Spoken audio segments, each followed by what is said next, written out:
Hello, hello, hello. Hopefully we're live, live on my personal page for a change and live on Facebook. And I thought, in my Facebook group, I should say, I thought today would be just as good as any other Tuesday because yes, it's Tuesday, the day that I stream live to you. I thought it'd be a good day to talk about a couple of things, namely New Year's and just the new year.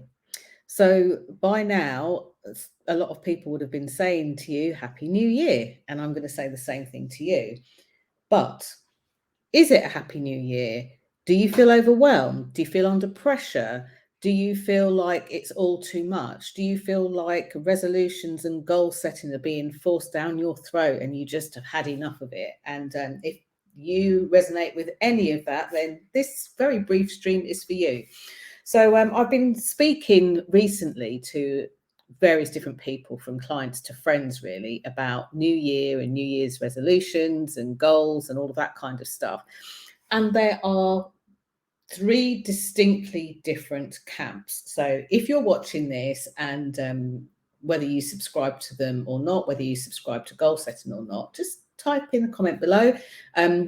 StreamYard does ask you to give permission. So if you type a comment below and I don't see it while I'm streaming live, I will circle back to it just after this and I will respond, because I do like to respond to your comments. I don't like to ignore people because your voice matters. But if it shows up in my stream here, then I will definitely acknowledge and speak about it and wave at you and say Happy New Year. So let's get cracking. So there are three camps really when it comes to the new year, specifically whether it feels like a happy one or not. So for some people, it doesn't feel so happy because they may be reflecting on what's happened last year and thinking, I really don't want more of the same this year. So it feels a bit like it's just another day. Some people, they get really excited and energized by setting new goals, looking at new things, resetting themselves, doing things differently, going for bigger, going for bold, going for whatever the thing is. And then there are a camp of people that definitely don't like New Year's resolutions. They don't set New Year's resolutions, they don't set goals for the new year because it's just another day. And I'm here to say, actually, that all of those are great. So what is it about having a happier new year? What has that got to do with visibility and why does it matter? Well, as you can see there, I'm Jenny Kovacs, visibility queen, known very famously as the queen of being seen. And one of the things, one of the conversations that I've been having with existing people that I'm working with and new people who ironically are starting with me in January are around what their goals, what their aims, what their intentions are. So if you don't like the word goals, maybe it's an outcome that you're looking for, maybe it's an objective, maybe it's an intention, maybe it's a destination, maybe it's a thing. Neither are wrong or right, good or bad. It have to work for you. So I want to share these three quick tips, quick nuggets to help make a happier new year. So the first thing that I think is important, which is what I've just touched on, is about knowing yourself. Without knowing yourself and knowing what you're about, it makes it harder to know and to manage you going into a new year. And one of the things that I really don't want for any of you are going into a new year and feeling overwhelmed. And this often happens, you have this new energy, new start, you're going to smash your health goals, you're going to smash your life goals, you're going to smash relationship goals, business goals, do more stuff with the kid, go out running. And before too long, it all becomes really, really overwhelming. So if you know that you are likely to feel overwhelmed, don't do it. Know yourself when you're setting your goals.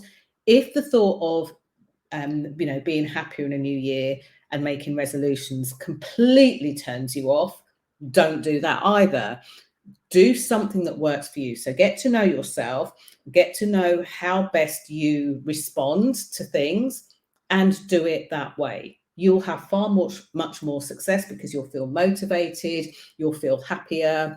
And if your goal is to not have any New Year's resolutions, that's okay too, because at the end of the day, the life that you are carving for yourself, regardless of your age, regardless of where in the world you live, what you do for a living, whether you work for yourself, whether you work for someone else, it's all down to you. So these things really need to work for you. So the first thing is know yourself. So why does it matter? Why it matters is because if you have ever experienced trying to obtain a goal based on what somebody else wants for you, what somebody else believes is the best thing for you, could be parents, it could be people around you, it could be friends, it could be everyone in your, business circle, your life circle, your friend circle is doing this thing. In fact, yesterday, as I was walking down the street, there was a lady FaceTiming on their phone. And the part of the conversation I heard her share was where she said, yeah, and I was all hell bent on doing this thing, whatever the thing was. And then it got to the 1st of January and I thought, no, I'm not doing this. I don't want to. I'm going to wait until I'm 40 and then I'm going to do it. As I say, I don't know what the it was. But the thing is, when you set any goal, when you come into a new year, halfway through a year, 3 months and 2 days into another year, the only way for you to be happy and achieve that happily is to do what you're expected. So if you're finding in your language things coming up like, I should have done something, or the one that I've heard recently and one that I've said myself, I should be further along by now. By the time you get to this age, you wanted to do this thing. Don't worry that it hasn't happened. Just look at what can be done differently. So the second thing, and this is going to sound a weird bit of advice, tap into your tolerations. What do I mean by that? Quite often when it comes to looking at the things we want to aspire to or achieve, quite often we will look for the quote unquote positive stuff. Oh, it'd be really good to do this. It'd be really good to do that. And the reason why a lot of people struggle to know what they want for a happier life, never mind a happier new year, is because our identities, I guess, we become attached to an identity of being a certain thing. I'm a salesperson, I'm a business owner, I'm a manager, oh, I'm just a admin person, whatever or however you language that, your identity of what you think you are or who you think you are will normally kind of play out in real life and come to fruition. So one of the things that I've done, and I find it's easier, is to have a look at my life at that particular point and have a look at the things that I'm tolerating. So anyone that's ever worked with me privately or even in a group setting will know I talk a lot about tolerations, because I believe when we look at what we tolerate, and we can do that on a day-to-day basis, a month-to-month basis, a random basis, it gives us more clue as to what we're putting up with, therefore what we would like to change. Simple example, I've planned in my day to come and stream to you over kind of a lunch break time.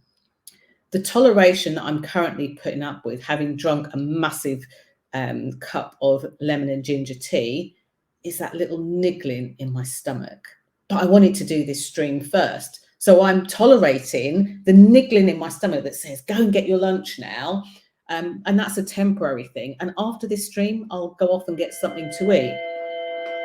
Alarm goes off on my phone. But for for many of us, we do these sorts of tolerations for longer in our life. We think, well, because of how I look, because of how I sound, because of where I live, because of the country that I'm in, because of the place that I'm from, because English isn't my first language, or whatever the thing is, we tolerate and we put up with certain things. So have a look at the things that you're tolerating and let those be the key or the guiding force to making a change, setting a goal, having an intention, or making anything that brings you a new and happier you and a happier new year. And then the third thing is, I actually used to do this, and many of you who are employed will know of your end of year appraisals. If you think about this, at one point in the year at work, you have to appraise yourself and talk about how you think you did for the year. And then usually, whoever manages you will then sit down and go through that. And by the time, especially if you work for a company that only does it kind of every year and doesn't do like a 6-month review or anything like that, or a monthly review, when you get to the end of the year, you've got to sit there and try and work out, like, what did I do? What was great? What didn't work? And all of those sorts of things. And it's interesting that a lot of people don't do this for themselves personally. And I don't mean it has to be regimented and you have to get your children or your spouse or your partners or your friends around the table and say, in January, I did this, in February, I did that. What do you think? Give me marks out of 10. It's not about that. It's not about the external validation.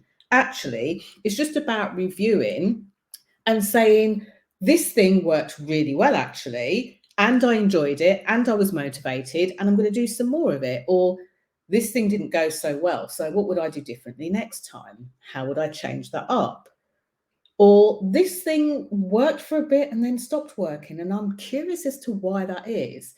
Whatever the thing is, have some sort of review process in place. And a lot of people have been reviewing their year last year. And then the next step, of course, is to have a look down the line based on what you did back then. Have a look at, well, what will I do in future? So the thing that you did that didn't really work, maybe you weren't motivated by and you didn't love, you might just choose to stop that, and that's okay. Or the thing that worked well, but you only did it once and don't know whether it's repeatable or not, you might want to do more of it. Case in point, many of you will know that I ran the London Marathon. Walked is a more accurate description, but I walked the London Marathon in 2022 and in 2020. I did that twice. And one of the things I noticed in between that, I've always been quite a skinny girl, really. But I noticed in between the pandemic and the training and trying to eat for energy, I was probably eating a little bit too much for energy and not eating the right things for energy, which resulted on me putting on a bit of weight. So when I wanted to go out and practice my running, I got to a point where I started to struggle because I just felt different. I felt heavier. I looked heavier. And then it had an impact on how I felt about myself, my confidence levels. And it just kind of went on like that. But once I noticed that the washing machine seemed to be shrinking my clothes down, I thought, actually, it might just be in my bandwidth to be able to do something about this. So I did. I didn't go all in on some kind of fad diet. I didn't start drinking, mixtures and potions and proteins. I just started to observe what I was eating, what I was drinking, and also how much movement there was, especially when I wasn't running. There wasn't a lot of movement. And by doing that, a combination of looking at that, I didn't have to give up the junk food that I do love, but I knew that I had to maybe reduce the portions sizes I was eating. I had to reduce my intake of sugar because that had shot up through the roof. I was even drinking sugar in my fizzy drinks, which I didn't do a lot of, and my mixers with my lovely pink gins. So I realized that there were some changes that needed to be made.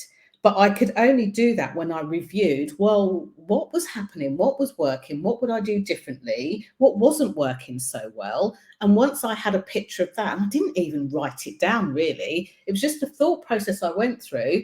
And then I then knew, well, this is what I can do moving forward. And that served me.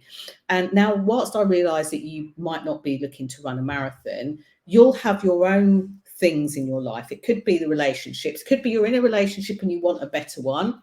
It could be that you are in a business and want it to work differently. But because I'm about visibility and your ability to put yourself out there and be ready at any time and any place, I'm going to ask you to think about it from maybe a work perspective or a career perspective. And this is what I'm calling life lessons, in fact, or lessons learned. In fact, I'm going to share something with you. If you are one of the visibility vibers or one of the people in my Facebook group, the Vibes Tribe, then I will be posting this up in the group after this stream.